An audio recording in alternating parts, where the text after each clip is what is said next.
Evolution.org Hardcore 2.0 is coming your way. This is episode 116. Wow, 116 episodes. Today we're talking about understanding bodybuilding genetics by Euro Pharma. This is a very important topic. We're going to talk about what bodybuilding genetics mean. We're going to talk about what great genetics are. We're going to talk about growing up and discovering your own genetics and our own genetics, leveling the playing field with steroids, and we're going to talk about Euro Pharma. Why are they so popular? So let's first start with the first topic, Mobster. What does bodybuilding genetics mean? So I'll bring you in first to talk about this one. Right. So from time to time, you will see people that appear to know what they're talking about, and I'm being slightly whimsical when I say that. When I'll say, "Oh, such and such has got better genetics than I have," and such and such is. I mean, the classic example of this is an extreme example. In fact, Steve, is where people say, "Oh, I could win the Mystery Olympiad if I took drugs, if I took PEDs," and you go, you look them up and down. I look them up and down. We go, no, no. Right. So when we're talking about genetics, we're talking about the predisposition for an individual, male or female, to do very, very well in, as in this example, bodybuilding.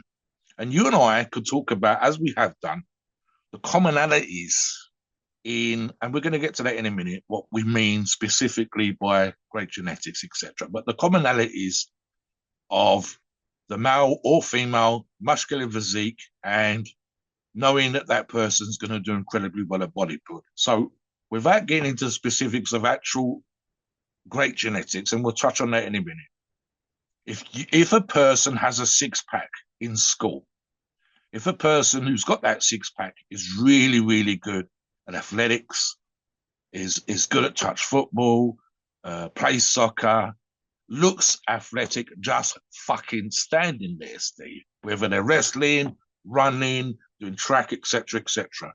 You and I look them up and down. Everybody else, that person looks like a jock.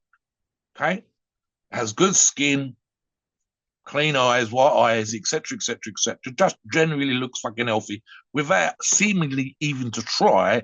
You and I would say that that person has probably got really good genetics for being a great athlete, and in this example specifically, a good bodybuilder. So, for example, not only do they have all of the above, they've got a small waist. Okay, they have a tiny little V taper when they're in their teens. Now, equally, and it's just not necessarily just for bodybuilding, Steve. You could have someone actually a little bit overweight, carrying a little bit of fat, with a huge bone structure, and again at school, and you go, he's going to do something on the American football field.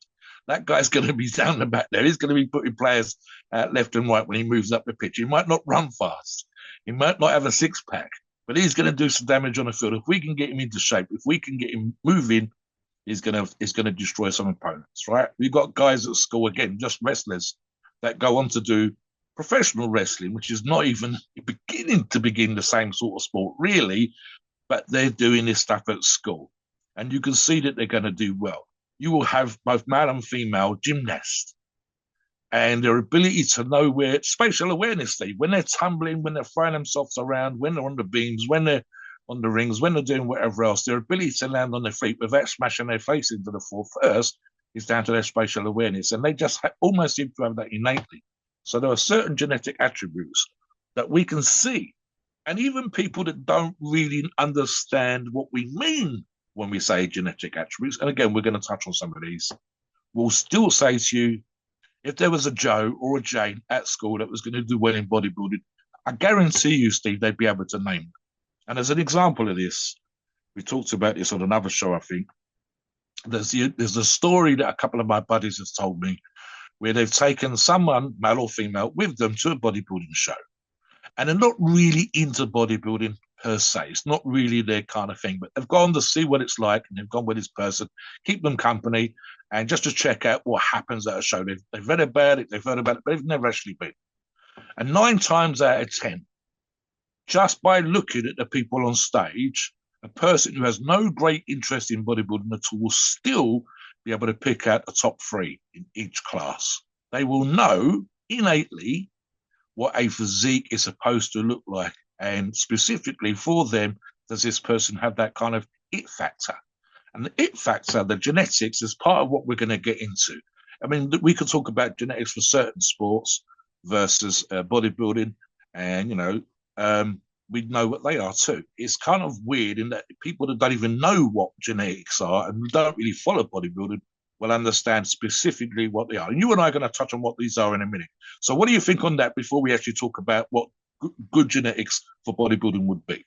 Yeah, so when I was a coach back in the day, and I taught elementary school briefly. I taught mostly high school, but you can tell, as Mobster said, you can tell any good PE coach can look at his class.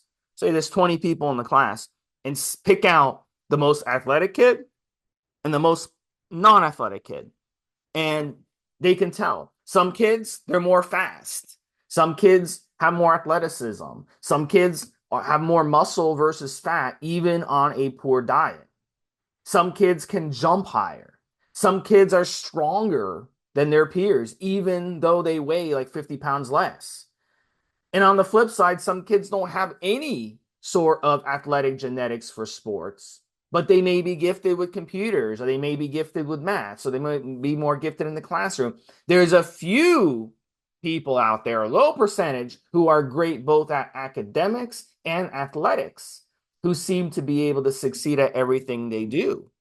And one of the things that, Oxford, when you become an Oxford grad, that's what being an Oxford grad is all about. They'll actually give you an Oxford scholarship if you are gifted in both athletics and in the classroom and in academics. So that is very, very rare to find. And those are the people that universities will jump over each other to recruit, because not only do they know that you're going to excel helping their sports teams, but you're also going to excel in the classroom. And they want that as well. Obviously, they want the most intelligent and the most gifted people in their Yep. university to make the environment better.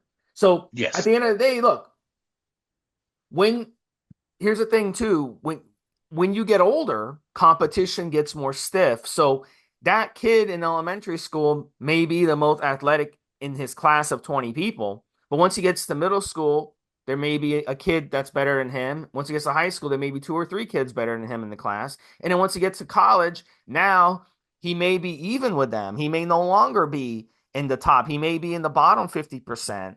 So as he progresses, and if he ever makes it to the pros, then even if he's one of the top in college, which you have to be to make it into the pros, and then now you're on the even playing field, or you may not be that great quarterback from high school who was a star of the popular kid who was a star of the Yeah. football team, the best quarterback recruited to go from five top colleges, come play quarterback for us. By the time he gets to the NFL, he might suck in the NFL once he's up Mm. against other professionals, because his Yes. genetics only took him so far. Maybe he had just as good a genetics as them, Mobster, but maybe he didn't have the motivation, the drive. Maybe Exactly, Steve. The maybe he drive to wasn't succeed. maybe his diet wasn't up to par. He ate too much fast food, too much junk food. Maybe his training wasn't where it needed to be. Maybe his coaching wasn't where it needed. Maybe he got drafted into a situation where the coaching and the organization sucks, and they kept firing the coach every year, and he has five different coaches in 3 years playing. That ends up screwing him. So that set him behind. All those factors set him behind. So there's an element of, yes, genetics can only take you too far. It's very, very important. But at the end of the Yeah. day, there's other factors, in micro factors. I'll describe it like this: genetics are the macro factor involved in this. If you're not getting to become a professional athlete, professional bodybuilder, okay, getting your pro card, unless you have solid genetics, great genetics, but are you able to actually going to win? That may not set you back if you don't have the proper diet, training, coaching, motivation, drive, and the want to do it. Some people don't want to do it. Some people don't want, some people get into bodybuilding and they're like, what the fuck am I doing? I don't enjoy this, and there's no shame in that. Some people get to the NFL and 2 years in, they're like, I don't like this. This isn't, I don't want to do this anymore. I want to go become a fucking insurance salesman, or start my own club or start my own restaurant. I'm just going to take the money that I made in these 2 years and invest it in that. I don't want to do this anymore. So just because you have great genetics, there's been plenty of examples. I don't care what the sport is. I don't care if it's bodybuilding, where you looked at someone and said, man, they have fantastic genetics. We're going to talk about them in a second. But Yeah. there's been plenty of examples where they had genetics, but they're like, fuck it, I'm done. Or we've had bodybuilders who were in their prime doing great. And we've talked about these guys on prior podcasts, Mobster, who one day they just woke up and said, you know what, fuck this, I'm done. Yeah. I'm done. Where are they now? We've Yep. talked about them. As Steve said, I don't what want to happened to Joe? abuse. Joe was doing really well last year. I'm Joe's no not longer on the having scene. I'm not having fun. I'm abusing my Yeah. body. I'm done. So Not I'm going to making enough stop. money. So we never really saw them become. I've seen guys finish in the top 15 Mr. Olympia, somewhere between 10 and 15, then get up to eighth place, ninth place, seventh place, and then boom, they quit bodybuilding. Like, fuck this. But you're getting better. You were number 12, number 13. Now you're up to Yeah, seven, Ronnie eight. Coleman was an example, Steve. And Probably then they the just best quit. genetics. And it's Yeah. like, And dude, he was in last place in his first competition on the yeah. Olympia stage. Last. Ended up winning 8 times.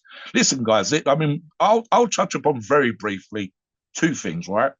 The Russians and the communist state, and specifically, I believe, the Chinese, have both had, at times, setups within the culture of their countries where they would test athletic skills, weightlifting, bodybuilding, whatever, specifically stuff that was Olympic related, of the kids at school. So could this child run fast? Could this child throw a ball far? Could this one jump high? And so on and so forth. And then over time, it was both for the people that were doing these tests, the teachers at school, the sports teachers specifically, Steve, even the culture within the villages where these children were based, and so on and so forth. For example, and even the parents, Steve, if I can take a child and this child has got fantastic athletic ability, and I will over time work with them. And again, this is out of thousands and thousands of children, teenagers, and young adults. And over time, work with them till I've got a team, say, for example, for weightlifting, of the best Chinese weightlifters out of 1,000,000,000 plus people, I think 1.4, 1.6 billion people in China, because of the culture that started when they were kids at school. Not only does that person benefit in and of themselves, but the family can do, the village can do, the city can, and so on and so forth. And then, of course, the country as a whole. It doesn't necessarily mean that the child himself wants to be China's greatest weightlifter. And there's elements of, and I'll touch on this briefly as well. In order to succeed as a professional bodybuilder, you almost have to be, well, one of the things you have to do now, Steve, is social media. If you don't do social media, you're losing money. You are losing the ability to influence how people perceive you. If you don't have a business head, and some don't, and actually employ business managers. And a good example of this, although he had a business head, but still has a business manager now, is Jay Cutler. Jay Cutler is a great example of someone who has approached, and there's literally photographs of this just with Samson Duelda recently winning the 2024 Mr. Olympia competition. And there's a photograph, Steve, of Samson at the front of the stage shaking people's hands. And one of the people's hands is Jay Cutler. And what he did over the last 5-10 years, and there are athletes that have said this, is if you are new to becoming Mr. Olympia and you might look like you need a bit of advice, Jay has rung you up or spoke to you in person and given you solid advice as how to make the most being Mr. Olympia. So you need to have a business head. You need to know how to get sponsors. You need to know how to keep sponsors happy. And just literally training, eating, taking PEDs, turning up looking good at a competition isn't enough. So as Steve said, those people that have come from school where they didn't even have to do the test because the coach knew that they were good, turned up into the NFL league and suddenly found that everybody there was on their level. And now they're going to have to work hard. They didn't like it because at school, at college, didn't have to do any of that shit. But at the pro league, everybody's on the same money. They're all starting from day one. And you are suddenly like a child back in school. And now it becomes hard work. So there is an element of that too. What about the actual genetics? I'll touch upon a few and I'll bring Steve in as well. An obvious example, Steve, is muscle insertion. We have seen what we call short biceps, where there's a gap. When the bicep's being flexed, there's a gap between the inside part of the forearm and the head of the bicep, and then there's a long gap where the tendon stretches from the bicep into that insertion versus a longer bicep. And on some individuals, and probably arguably, Steve, the best bodybuilders, they have an inside head and an outside head, aka the long head and the short head of the bicep. On the one, the insertion goes right into the elbow. On the other one, it doesn't. So from one side, by facing forward, looking at the judges, you've got this amazing insertion that goes right into the bicep. And Sergio Olivier would be a good example of someone when the insertion was almost too big, specifically on his forearms, for him to actually flex his. It certainly gave the appearance that he couldn't correctly flex his biceps to get the peak to come out because his long head of his biceps was so goddamn massive. And equally, both Ronnie Coleman and to a lesser degree, perhaps Robbie Robinson, Ronnie, of course, was 8-time Mr. Olympia, the inside head was long and the outside head was short. So they had both those advantages. Things like, for example, Phil Heath is relatively narrow clavicles, meaning how the hell did he win the Mr. Olympia? Because he built his delts up to be so big, genetically advantaged in his case, that he looked broad and or muscular, in spite of the fact that his chest did not look broad or muscular from left to right. On the other hand, he had a 3D chest. I'll talk about things specifically, like, for example, bone size. And what do I mean by that? As knee and elbow, wrist, neck, even, Steve, and ankle. And yet having at the same time those full, well-rounded, long insertion type muscles. And a good example of this would be Flex Wheeler. Another one would be thin skin. In this day and age, we could also talk specifically about the ability to, as Steve said, with some of the high school athletes, still being great high school athletes in spite of the fact they had poor nutrition, either A, because they weren't being fed well at home, or B, they were having way too much junk food, full stop, and yet still look muscular. So the argument for good digestion and the ability to absorb the nutrients that you require is part of the process that a lot of people seem to forget. And then things like, for example, Steve, even nervous disposition, Steve. So you've got loads and loads of things, whether it's thin skin, skin that heals well, not much in the way of scar tissue or stretch marks. Perhaps, for example, I'm thinking of a very long time ago, Steve Reeves. And one of the things that Steve did, apart from having an amazing looking physique, was very few athletes of that time did what he was doing. He went to a female hairdresser, a hairdresser for women, and had a woman work on his hair. Well, it was normally in that culture, and in those days, the 40s and the 50s, you go to a male hairdresser and get it cut a certain particular way. But he was going to a female hairdresser and getting it cut in a slightly different way. So he meant he had amazing fucking hair, because the hairdressers for women in those days would pay a lot more attention than the men would. Things like, for example, particular foods that he ate and the care that he took over his skin when he wasn't on stage was almost a cultural step away from everybody else. But it meant that his skin looked amazing. He always seemed to have a great tan and an even tan. And I think something else he did as well, Steve, which gave him the old film star looks, as well as the actual genetics that he possessed, he made sure, for example, that his teeth looked amazing in the 50s and 60s. So what did you have? You had someone that looked like a fucking film star, looked after themselves, looked like a film star, got their hair done like a film star, and then had film star looks and physique that go with it. So he was, even things like, and this is a great example of this, Steve, it's a silly little thing that you wouldn't think would make a difference. But if you've got all the attributes, but so of your competition, getting your fingernails and toenails. So podiatry, I think there's another name, the name which escapes me, for both the hands and the feet. And silly little things like that, Steve. Some athletes come in on stage with amazing physiques, but they haven't taken their glasses off. I've seen other ones where they've come on stage and they haven't taken their flip-flops off or their slippers off. And it's silly little things, but again, you are leveling the playing field. But there are great examples of people that have taken, works with what they've got, Steve. Franco Colombo, fantastic chest, relatively crap legs, especially post the injury that he had at World's Strongest Man. Training with arguably one of the greatest Mr. Olympians of all time, who's way taller, and yet things, the way that they posed would be different, and the way that short bodybuilders were posing versus tall bodybuilders.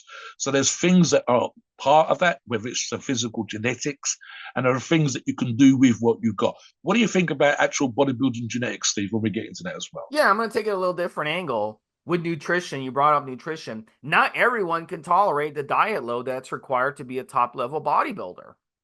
Not a lot of people can take all the food that they have to eat, all the protein. And it's important to remember 99.9% of us should not follow the bodybuilding diet. It's way too much food. It doesn't get absorbed properly anyway. They're taking so much PEDs that allows them to partition that food. They're taking HGH, tons of HGH, tons of insulin, tons of anabolic steroids, tons of very, very anabolic steroids, very androgenic anabolic steroids like tren that will help partition the food and turn your muscles into sponges.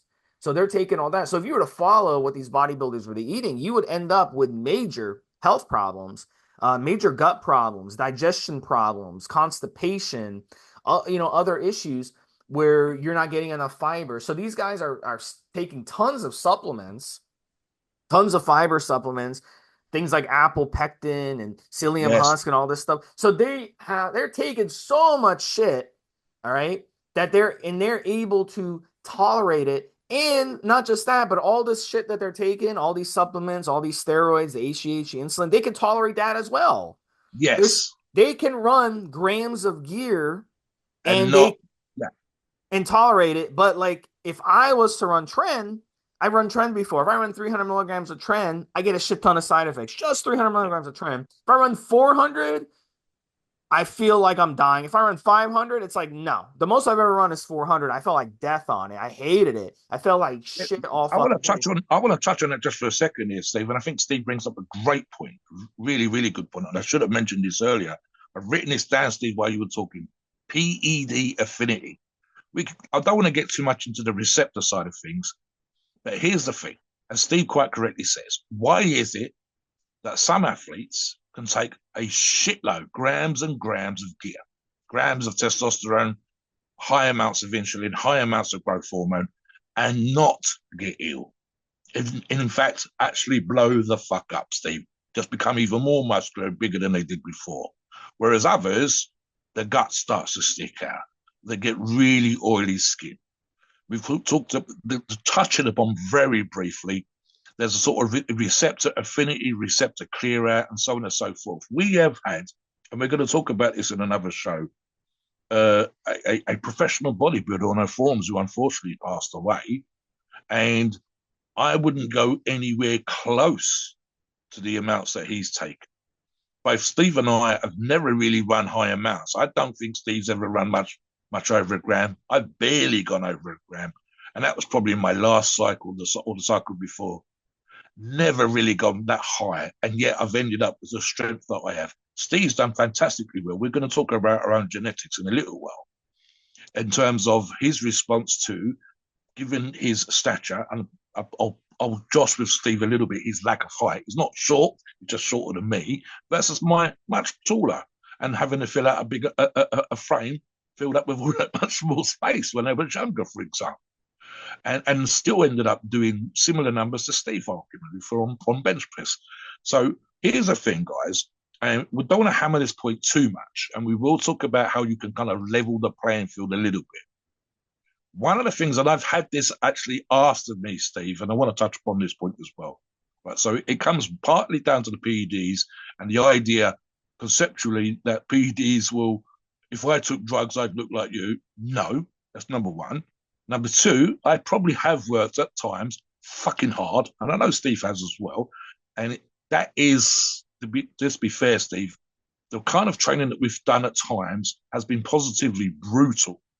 And I mean, just literally bone tired. I've done training sessions, specifically grip stuff, where I felt like I'd microwave the meat, the actual muscle, all the way down to the fucking bone. And that is a really uncomfortable place to be for most people. They just don't like it. So you could take all the drugs in the universe and you will not outwork someone that's in that kind of place to get to themselves mentally and do that kind of stuff to themselves, because it needs to be done on a regular basis. And the other thing is, and this is what I have had come up to, Sometimes people have almost put barriers in the way because they're short, they can't be a basketball player, because they're not thick boned, they can't be a strength athlete, because they don't have amazing skin tone, they can't be a great bodybuilder.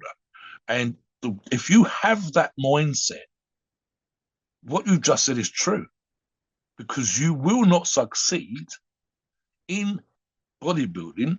And not only that, Steve, you don't know where you're going to go. You've got a kind of an idea, maybe. I could look at you, Steve. You could look at you. I could get books out that go back to the 1950s, Steve, and run the numbers and say, listen, this is what you might have the potential to do at some point. But the reality of the situation is, I did not start out my training with the idea of being in the top 10 in the world at grip stuff. I did not know I was going to end up British champion or European champion. I had no idea. It didn't even start training grip properly or specifically till I'd been training for, let me think, Steve, 20 something years. I didn't start training specifically for strength till I was 20 odd years in. I started training for strength at the same time as I started training for grip, and yet I ended up as British champion. I had no idea. When I started out, my dream was on Arnold Schwarzenegger or Roberto Fox or later on the Dorian Yates. It was not being British and European champion. It was not having world records in grip strength. Absolutely not. And just as an example, again, both Steve and I have exceeded at times 400 pounds on the bench press. And I'm not being funny because we can go on the internet and look up the world records, etc. But 400 pounds is a rare thing to do. 300 pounds is good. 400 pounds is fucking outstanding. And neither Steve nor I started the journey that we were on from the beginning till now with the idea of we would exceed 400 pounds on the bench press. So here's the thing, and I say this all the time. We will talk about genetics. We will talk about the physical advantages that you might have. We will talk about PEDs that can help you level the playing field somewhat, and including things like Steve said with the fiber and digestive aids to help with the digestion, and so on. And perhaps in this show, perhaps in another show, in terms of leveling the genetic playing field. But arguably, if we did not know how good we were going to get, and yet we plugged away till we ended up fucking brilliant, for example, on a bench press, then how does a person that's looking to start the journey know where they'll be? Literally the argument of one step at a time, Steve. So there's a big part of having some idea of your arguable genetics, but at the same time, not knowing where the journey will take you. And again, you might change your mind. You might start with the idea of being Mr. Olympia and end up being the world's greatest powerlifter. You might start with the idea of being a great Mr. Universe or a Mr. Olympia, but end up the world's strongest man. There are literally examples of some of the strongmen with six packs. The Glenn Ross, aka Who's the Daddy, ripped the fuck, Steve, on a bodybuilding stage, under 90 kilos, ended up in excess of 400 pounds, and won the world's strongest man at some point. So there are examples of those people ended up being the number one in the world in a strength sport that starting their journey as bodybuilders. So guys, I would say to you, because I want you listening to this show to do the same thing. We'll talk about genetics. We're going to talk about our genetics shortly, but make sure that you keep plugging away because you have no idea, we didn't, where the genetic playing field was going to take us. What about you, Steve? So yeah, let's talk about how our genetics have evolved over time. So look, I grew up the skinny kid. I weighed 112 pounds in middle school. Once I got into high school, I weighed less than 120 pounds. Very, very skinny. One of the issues I had growing up was a lack of appetite. So I wasn't able to eat food. And a big part of that was, which did not get diagnosed at the time. I actually was able to self-diagnose myself as I got older and was able to correct this. But one of the things that I was doing wrong growing up, and because being fed whatever I was being fed, we was having IBS, and IBS is a situation where inflammatory foods will basically crush you. So if you wake up in the morning, you throw a bunch of inflammatory foods at your body, you're screwed the rest of the day. You're not going to have an appetite. So I was always that kid. There was always those handful of kids in school whose parents would have to come pick them up because I'd throw up all over myself, you know? So I was unable to tolerate the foods that I was being fed. And it's just like giving a dog food that he can't tolerate and he gets diarrhea all over the floor, and you're like, getting mad at the dog for having diarrhea. It's not the dog's fault. It's that you're feeding the dog bad food. So at the end of the day, nutrition, nutrition, nutrition. That's one of the things that's allowed me to overcome the hand that I was dealt. And these, things like Crohn's disease and IBS and leaky gut and all this stuff, these are genetic things that we're genetically, more prone to certain people. And a big part of that is the food that we evolved with over the course of tens of thousands of years, certain ethnicities. So I'll give you an example. People from Africa who've been, who your ancestors might have been from Africa, you're not able to tolerate dairy. No, not Someone at all.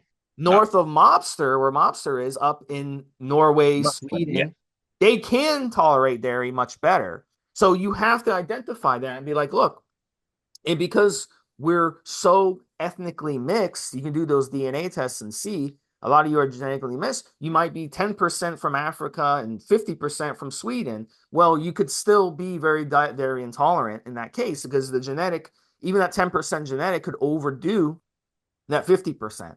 So Yeah. certain demographics and certain ethnicities and where you came from can definitely make a difference. And the more, more ethnic hold that you are, the more likely that you're carrying a lot of these types of issues with you. So the more mixed you are with your ethnicities over time, like if you're a Heinz, what do they call it? Heinz 57, I think it's called. Yeah, Well, mongrel. Yeah, yeah, yeah, yeah, that's yeah. what we call it in The more America. mixed we are, the better it is, Steve. Yes. Yes. So yeah, because you're less likely to have these specific issues. But even if you're not, you can identify these issues. So one of the things I've corrected as I've gotten older is making Yes. sure I'm not consuming inflammatory foods. I'm avoiding garlic. I'm avoiding onions. I'm avoiding condiments on my foods. A lot of condiments have all these things that irritate the gut. I'm avoiding, alcohol, fermented foods. Those irritate the gut. So I know what to avoid today. I know to avoid refined oils. I know to refine a lot of these things, and that's allowed my appetite to be extremely strong as an adult. So I'm able to take in more carbs and protein and fats and able to Yep. have more success bodybuilding. So you have to figure out your genetics, how we evolved, and learn from trial and error. A lot of you guys listening to this, you might be teenagers or in your 20s, and you're listening to this, you're like, wow, I've never even thought about this. Maybe, think about it. You might be eating something every single day that's keeping you from achieving your goals. So one of the Yes. things I Yeah. always do with my clients is tell them elimination diet. That's key because then you could figure out what foods you can't tolerate and what foods you can. Dairy, I can't digest dairy. So you know what? I don't go near dairy. I have not touched dairy in probably 15 or 20 years. And it's I've fine, talked on these you shows know? before, Steve. I can't. I used to be able to. So things change. Two things, in fact. One is specifically milk or dark chocolate. I could consume that stuff till it came out of my ears when I was younger. If I do it now, I'm going to get the shits. And that might be A, because they've changed the formula over the years when there's been issues with the price of cocoa. And the other one is literally age. And my ability to digest it's gone out the window. If I have it, I'm going to have the shits. It's as simple as that. Another one I used to do, Steve, when I was physically active, and I mean in my day job, whether that's been literally laboring type stuff, when I worked at a meat processing plant, or even when I was walking the streets on behalf of the Met Police as a traffic warden many years ago, because I was doing the miles, literally 12 plus miles a day, doing patrols, etc., etc. The canteen staff, by reputation, I think I was called the Milky something or other. I didn't know this for a long time till just before I finished. And that's because I was consuming up to 7 pints of milk a day at one point. I can't do that now, Steve. I think milk and my cereal in the morning and milk and my cup of tea in the morning. And that's me for the day. Whereas if I sit here doing this podcast with Steve, I could not consume more than a couple of pints maximum because I would just become way more. I was burning the lactose off, Steve. I was physically way more active and therefore I was better able to digest and utilize what was in the milk versus now. So that's obvious. If you guys go from, say, for example, working down a coal mine to managing the coal mine, you're not going to be burning the calories and burning the fat, etc. That you might have been able to get away eating a greasy breakfast and training. versus the gains that you'd actually get eating clean, sitting in the office and training. So that makes sense. You're literally the guys, the classic English one, Steve, is the people that are doing physical work on construction sites by tradition. It's not quite as big as it used to be, but it used to be a thing where you would have what's called an English fry up, eggs, bacon, sausages, and so on and so forth. And then you would work until tea time and go home. You wouldn't have lunch. And this is still kind of the thing in America, Steve. If they have breakfast and then they work straight through 10 hours. Well, of course, you're able to burn off the fat and the bacon and the sausages and the eggs and so on and so forth. But if you change jobs from construction, maybe you own a construction company and now your job is just driving there and making sure the jobs are being done, you are not burning that fat off. So now you're getting fat. Now you're getting out of shape. So the same thing applies. There are things you can do when you're athletically active. And this obviously applies to when you're training in the gym versus when you're not. You don't need necessarily, for example, to consume the same amount of calories on non-training days. I would still have you, by way of example, again, Steve, keep your proteins fairly high, but we might have you doing less calories at the weekend just because you don't need the thousands of calories extra over the course of a week that you need on training days versus non-training days. And again, in-season training, out-of-season training. So just on the food side, knowing what works for you, the knowing how, for example, how bad, and when we say bad, I just mean dull and clean a prop bodybuilding for a competition diet is, and being able to be okay with that, and being able to not just think of it as food for function. I've talked to strength athletes and watched strength athlete videos, Steve, and a couple of times they've talked about 12,000 plus calories a day. And at that point, it is literally force feeding. The pleasure from food's gone out the window. So you've gone from a bodybuilder, fish and rice, chicken and rice, oh my God, this diet is boring, but here's me looking amazing, to the strength athlete having to force thousands of calories in when they really don't want to. They're tired from training, they're tired from recovery. So the nutrition side and the ability to be okay with nutrition is as big a genetic factor as anything else. And here's the thing, Steve, and we know this for a fact. There are, and just to touch upon bodybuilding genetics again, the number of times we've seen on bodybuilding forums, including occasionally now, you'll get an individual that's close to 6 foot tall and weighs, as we used to say in England, Steve, just over 10 stone, 140 pounds. I've seen 140, 155, close to 6 foot tall, and talk about how they eat a lot. And you and I know that's not true. They feel full, and that's part of a genetic issue. That's sort of almost like a sort of a mechanism in their body that makes them feel full up when realistically they need more food. And obviously, if they only weigh 145, 155 pounds, unless they've got tapeworms or some sort of medical issue, they're not eating enough. So obviously, in that example, the ability to enjoy eating, not feel full up, and digest the food would make them bigger if training and everything else is being equal, of course. We've seen people like that, Steve, asking what steroids to take, and you go, okay, but we really need to fix your diet first. So let's see what you're eating, then we'll give you advice on PEDs. So you have to have that in mind. In fact, arguably, Steve, does, and we can talk about this when we get to talk about steroids from Euro-Pharmacies. We'll talk about ones that make you feel hungry versus ones that do not.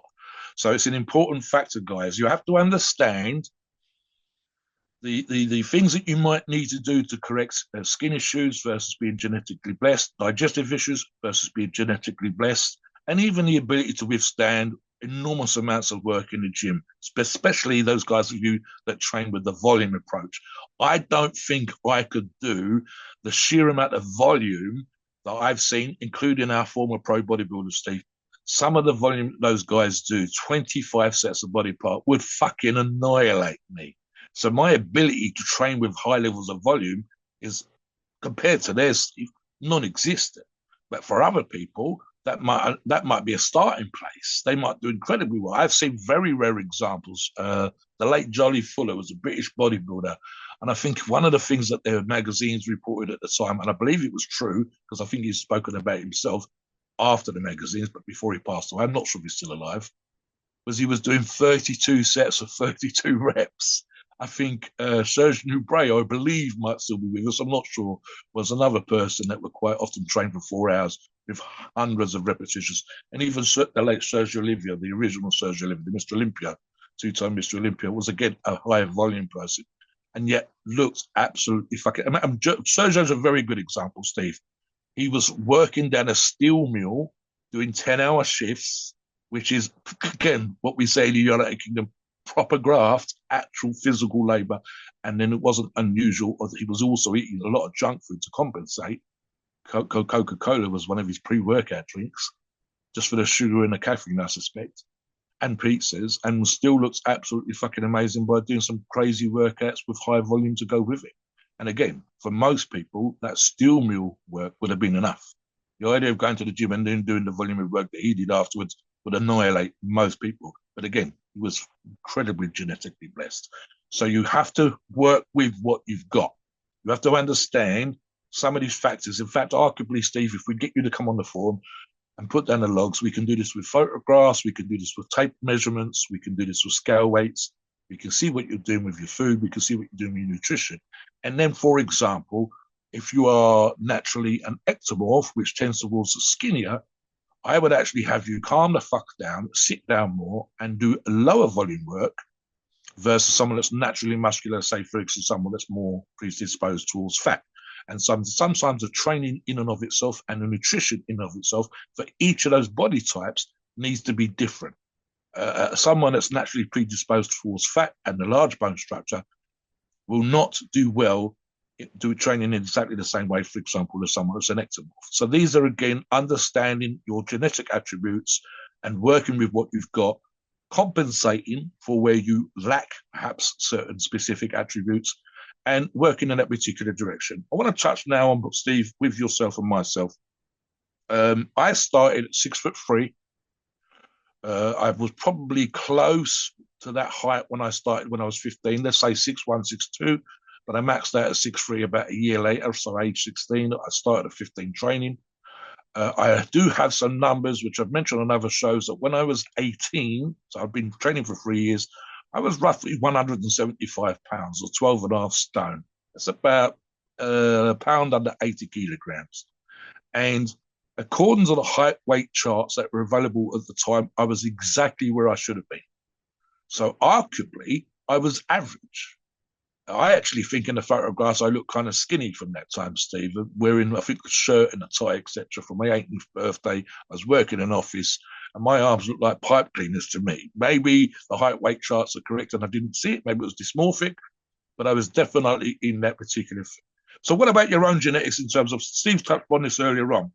What would you have said you was going to be, Steve, until you started training, just genetically, before we talk about PEDs?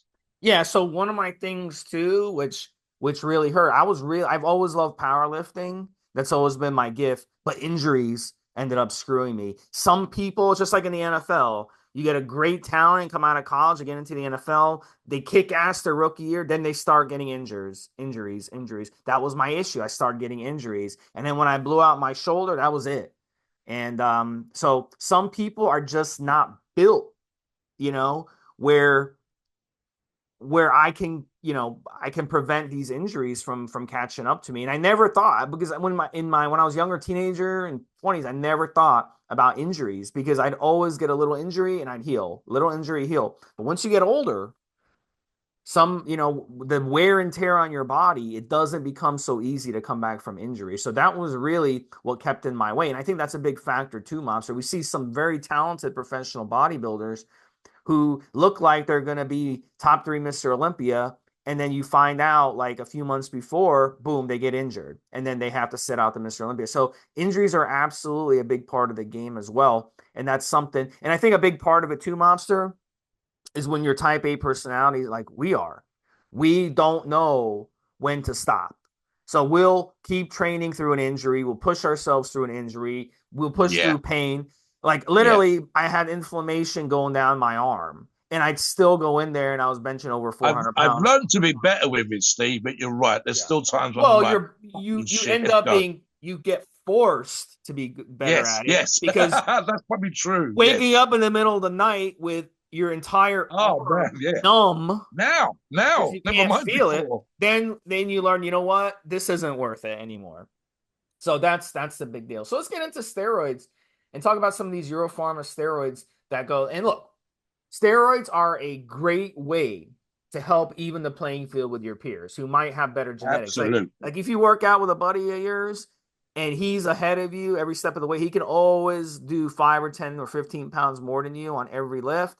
And you go on steroids and he doesn't, guess what? You're gonna get ahead of him. So look, not only are they going to turn your body from having, like, if you've got low male hormones and you get on anabolic steroids, it's going to push your hormones up instantly. But they're also going to break down barriers that prevent you from building muscle and strength. And these are natural barriers that have been put into place in our bodies, where our bodies don't want to put on a lot of strength or put on a lot of muscle, especially in a short amount of time. So look, our favorite Euro Pharma steroids, let's get into it. So first, testosterone. Euro Pharma has lots of testosterone. So if you've got low testosterone levels, and you should be testing your levels, you should really start testing your testosterone levels once you get into your mid-20s. I would not start testing your testosterone levels before that unless you have some medical issue that may be causing, because what's going to happen is you start testing it at 18, 19, 20, and you start stressing out, oh my God, my test levels are as low, but you haven't reached your endocrine system, your HPTA hasn't developed yet. So there's no reason for you to start stressing out, where are my testosterone levels at? But once you get into your mid-20s, 25, 26, 27, then you should start testing and seeing where your levels are at.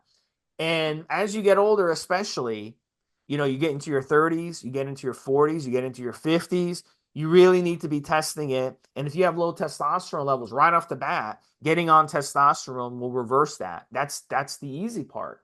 And that's going to help you get your levels up, get your androgen up in your body. And that's going to definitely, you could be working out with your buddy and he has testosterone levels at 600 or 700 actually, and your testosterone levels are half of that, 200 or 300. How are you going to keep up with him? It's going to be much harder. So if you get on TRT, now you're back at his level. If you truly need TRT, don't just get on TRT because you want to boost your levels.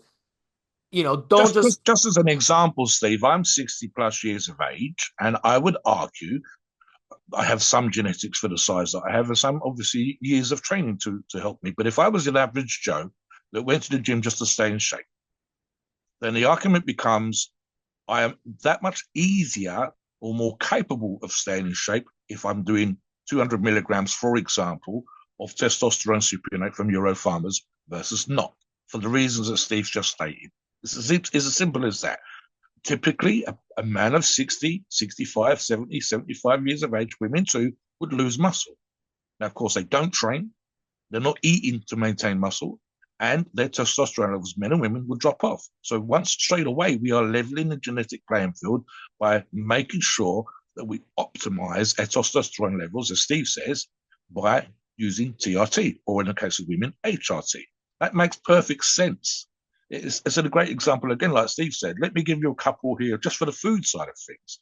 So I've mentioned on multiple shows, and Steve's actually said the same thing as me, that when we did a Sustanon and Deca, that's Langeron, Decanate, and Sustanon, 250 milligrams, for example, from Euro-Pharmacies. I'm looking at the 15 ml vials there, Steve, of Sustanon, 200 milligrams of Deca, and I was averaging around 765 milligrams total, so about 1.5 mil of each per week, there or thereabouts, just to average it out roughly. I was taking my injections every 4 days. And I've said on other shows, in terms of appetite, my appetite's not actually that bad.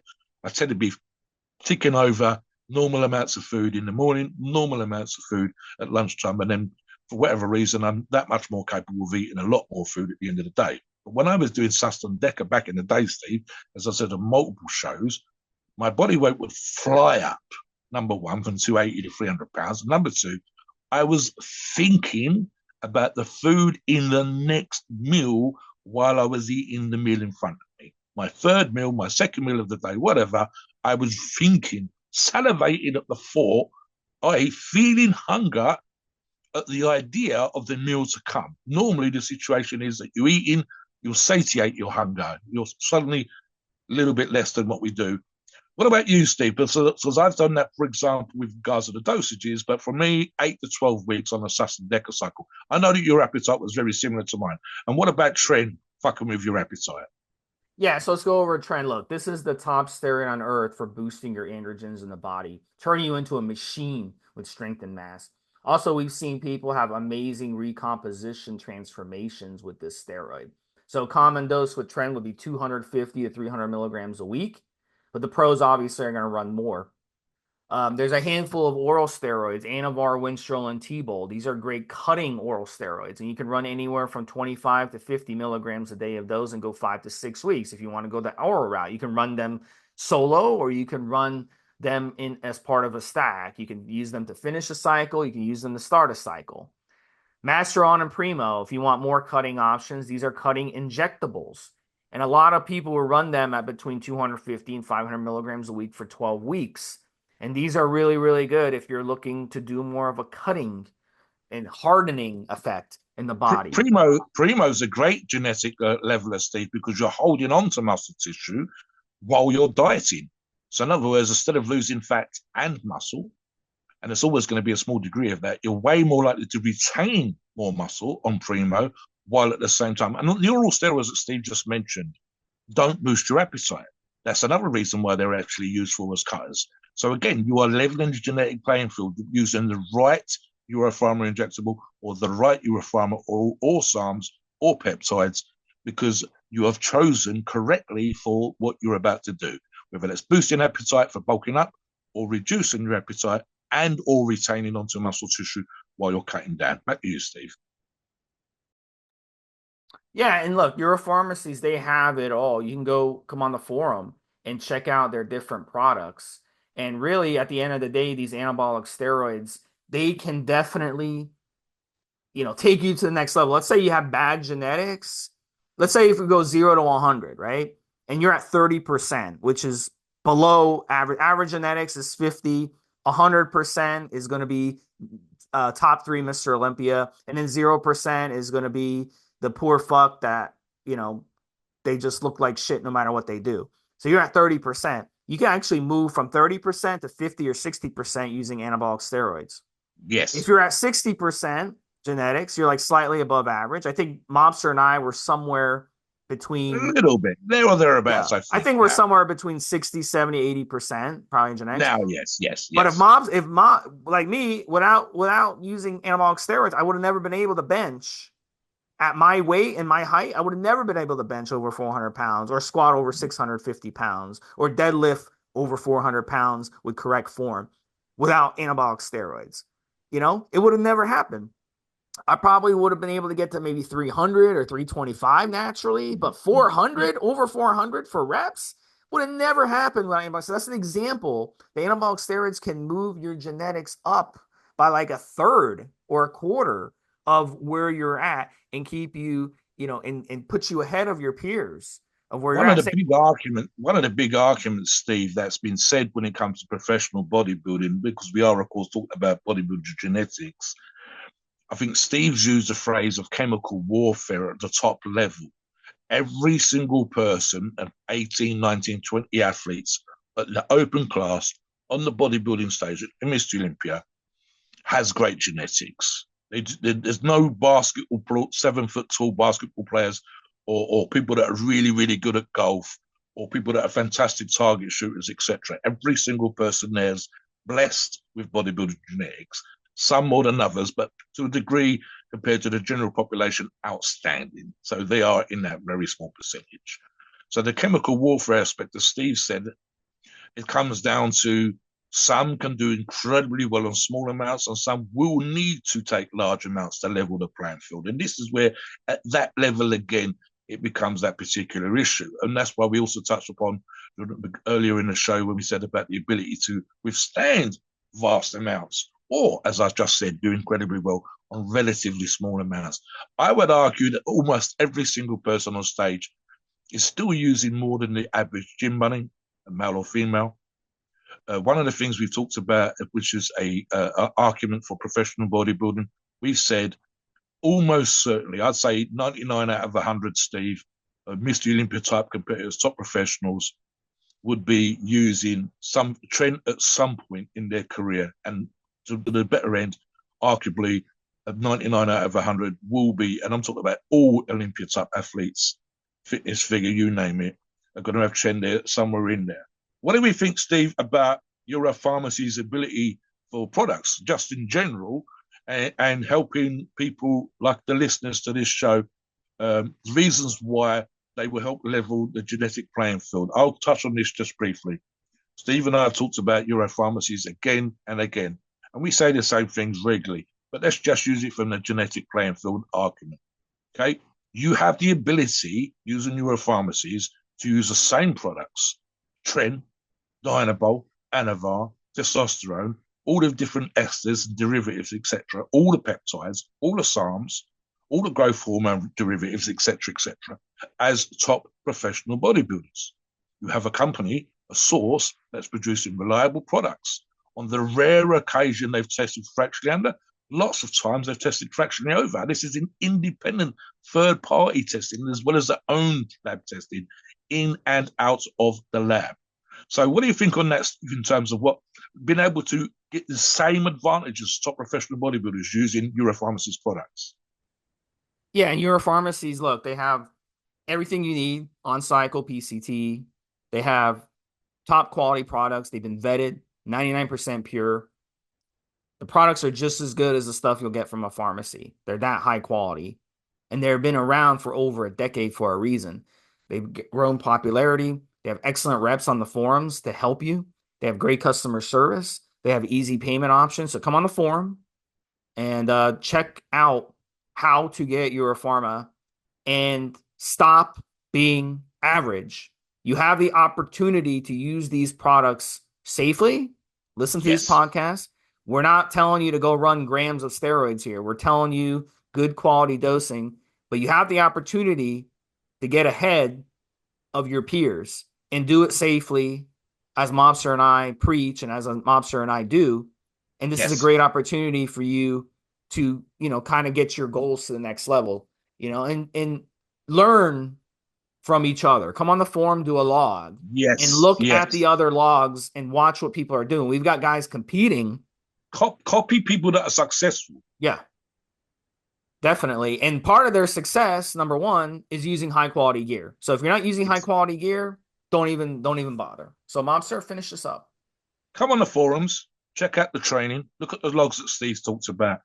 Follow the examples of people that have succeeded with six packs, with muscular gains, with strength targets. Look at people like myself that have run logs using Euro-Pharmacies products. See the reviews people have left. Make the decision based on those things. We will assist you with training advice, nutritional advice. We will urge you on when you're having down days. We will support you when you've had outside of training type issues, etc., in a way that a lot of forums don't do, Steve. And we want you to succeed. We want, with Euro-Pharmacies, to level the genetic playing field and see that what you can do is the absolute best that's available to you. Go on the journey, because no one knows where the journey is going to end, but we'll be there when you're ready. Please note, we are not doctors and the opinions are ours. It is our view based on our experience and views on a topic. A podcast of informational purposes and entertainment only. The freedom of speech and the First Amendment applies.